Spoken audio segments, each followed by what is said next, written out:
श्याम सुंदर ने एक बार वो पूछ रहे हैं, परीक्षित जी महाराज एक बार हरि और हर में युद्ध हुआ, कृपया करके उसके बारे में कुछ विस्तार या सूक्ष्म से ही वर्णन करें। तो कहा भैया एक बार भगवान के जो पौत्र हैं अनिरुद्ध चित्रलेखा के माध्यम से उषा के लिए अपहरण कर लिया गया था। उषा ने स्वप्न में देखा था एक दिव्य पुरुष को, तो मन से उससे विवाह कर लिया। अब जब चित्रलेखा कुंभांड की पुत्री थी, मंत्री थे बाणासुर की पत्नी उषा, उसने स्वप्न में देखा था। तो चित्रलेखा ने चित्र बनाया, बनाते बनाते अनिरुद्ध का बन गया महाराज। और जब अनिरुद्ध का चित्र बन गया तो चित्रलेखा ने कहा ये नहीं हो सकता। कहा क्यों? कहा तुम्हारे पिताजी में और द्वारिकाधीश में 36 का आंकड़ा है, नहीं होगा। कहा तुम तो हमारी लाडली प्यारी सखी हो और तुम तो जादूगरनी हो ना, माया दिखाओ अपनी। माया से द्वारिका से हरण करके ले आई, कमरे में अनिरुद्ध जी को रख दिया। और अनिरुद्ध जी जब जागे तो देखे तो चकामक हो गए। भैया इतना प्रकाश कहाँ से आ रहा है? बोलना चाहे तब तक उषा ने मुंह पकड़ लिया, बोलो मत। तो इशारे में पूछे हम कहाँ हैं, तुम कौन हो? कहा हम ही ने आपका हरण करवाया है महाराज। हमने स्वप्न में आपको देखा तो आपसे स्वप्न में हमने विवाह भी कर लिया था। तो कहा तो पत्रिका भिजवा दिए होते, बारात लेके आए होते, ऐसे विवाह होता? ऐसे कौन सा विवाह होता? कहा बोलो मत। अब वो उसी में रहते महाराज, और उसके महल के चारों तरफ खिड़कियों के तरफ इतना बड़ा पहरा लगवाया था बाणासुर महाराज की कहो ना कुछ। अब एक दिन ये दोनों लोग पति पत्नी जैसे रहने लगे। एक दिन ये दोनों लोग भूल गए कि हम लोगों को जोर से बोलना नहीं है। किसी बात पर हंसी आ गई और दोनों लोग ठठा करके हंसने लगे।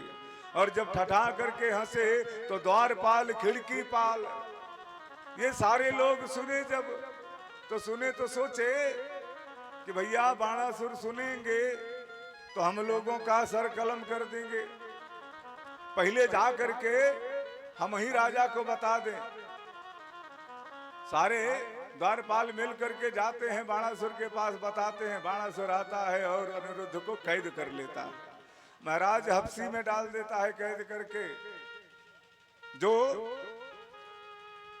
काल कोठरी बनाई जाती थी, एक दिन नारद भगवान घूमते घूमते आ गए। उनको पता नहीं कैसे सुंघनी मिल गई कि अनिरुद्ध तो यहाँ बंदी है। द्वारिकाधीश के पास गए, बोले भैया बताओ तुम्हारे पास कितना पुत्र पौत्र हैं? कहे महाराज कुछ खबर नहीं, कितना पुत्र पौत्र हैं? कहा जोड़े। अब आप यहाँ खड़ा लगा लो कि एक मेहरारू कमरे 10 लड़का, एक लड़की, 16,108 हो गई है ये सब। तो इनके गुणे 10 कर दीजिए, फिर गुणे 11 कीजिए,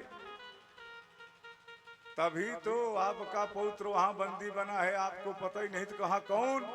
कहा रे अनिरुद्ध कहाँ है? हाँ महाराज, अनिरुद्ध को देखा जाए। कहा खोजो मत, यहाँ नहीं है। अनिरुद्ध तो बाणासुर के जेल में है। सारी कहानी बता दिया। अब द्वारिकाधीश ने इधर से अपनी सेना को तैयार किया, नारायणी सेना, 7 अक्षौणी सेना तैयार किया। और उधर बाणासुर भगवान का बाणलिंग बनाया और बना करके भगवान की पूजा करने लगा। कहा भगवान दर्शन दो। भैया नर्मदा नदी में जितने भी बाणलिंग हैं, समस्त बाणलिंगों की पूजा बाणासुर करके और विसर्जित कर चुका है। उसमें से जब लिंग निकाले जाते हैं भगवान की पूजा के लिए, उसमें आवाहन नहीं होता, मात्र भगवान का ध्यान करके पूजन शुरू हो जाता है। बाणलिंग कहे जाते हैं वो। भगवान प्रकट हुए, बोलो पुत्र क्या बात है? कहे महाराज हमको लग रहा है कि हमारे ऊपर कोई राजा आक्रमण करने वाला आ रहा है। कहा तुम मेरे इतने परम भक्त हो, तुम काहे चिंता कर रहे हो, तुम जाओ आराम से सो, मैं देखता हूं। द्वार पर भोलेनाथ डट गए और उधर से द्वारिकाधीश की जय हो, द्वारिकाधीश की जय हो, नारायणी सेना चिल्लाए। और जब दोनों आमने सामने हो गए तो भगवान शिव देखे कृष्ण को, कृष्ण देखे शिव को, तो ये तो दोनों के एक दूसरे के पूरक हैं भैया। शिव से हृदयम विष्णु, विष्णु से हृदयम शिव, ये दोनों एक दूसरे के पूरक हैं। नारायण पूछे कृष्ण भगवान, बोले बाबा कहाँ यहाँ? तो भोले बाबा पूछे प्रभु आप कहाँ? कहे नरे मेरा पोता यहाँ बंदी है बाणासुर के जेल खाने में। बाणासुर ने हमारे पौत्र को बंदी बना लिया है, उसी को छुड़ाने के लिए आए हैं। कहा महाराज हम तो अपने बाणासुर सेवक की सुरक्षा में आए हैं। हाँ, कहा तो आप हटिए, हमको अपना काम करने दीजिए। भोलेनाथ ने कहा महाराज ऐसे नहीं होगा, आपका वचन है तो मेरा भी वचन है, चाहे हमारा पक्ष गलत ही क्यों न हो, लेकिन मैंने भी वचन दे दिया है कि जब तक मैं रहूंगा तुम्हारे दरवाजे पर कोई भीतर प्रवेश नहीं कर पाएगा। अब क्या हो महाराज? तो जो भी हो महाराज, अब तो एक दूसरे में तनी तना और दिव्य बाण निकलने लगे महाराज। अब तो अस्त्र पर अस्त्र चलने लगे, दिव्य बाण चलने लगे महाराज। अब जब दिव्य बाण चलने लगे तो आकाश में जाते टकराते, और महाराज मालूम ऐसा होता कि अग्नि का उल्कापात हो रहा है। अब पृथ्वी भी घबराने लगी, डोलने लगी। अब इधर से नारायणास्त्र चलता तो उधर से पाशुपति अस्त्र चलता महाराज। दोनों टकरावे, जो टकरावे तो दो दिव्य शक्तियां।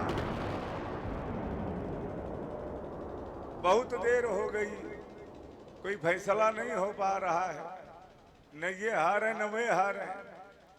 भगवान नारायण ने सोचा कि इस तरह से हम दोनों के टकराने में समस्त देवताओं का और पृथ्वी का बड़ा नुकसान हो रहा है।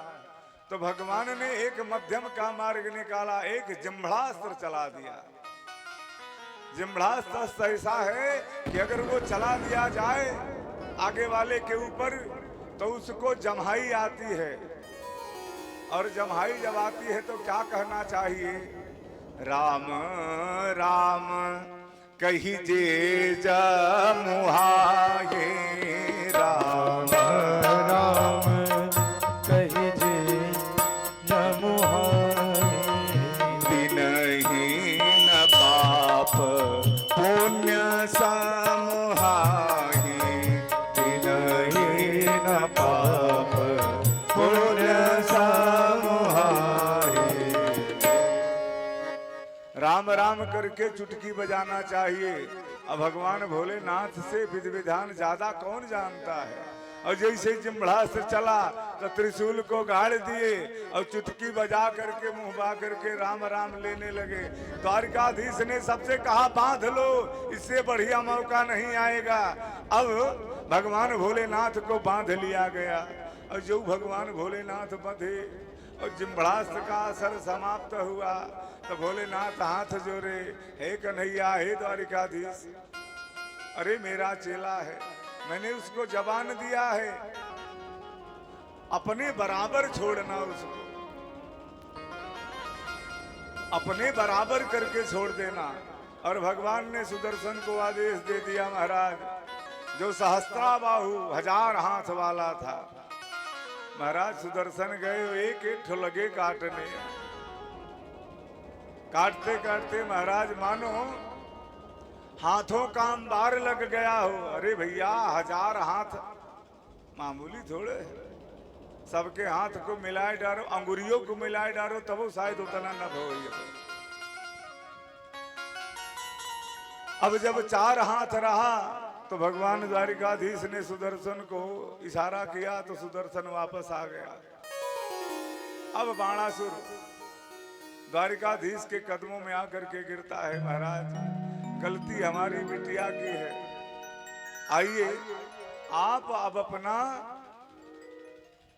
बहू और बेटा लेकर के जाइए, कहा ऐसे नहीं, अब तो दानव दहेज लेके जाएंगे, ऐसे थोड़ी जाएंगे।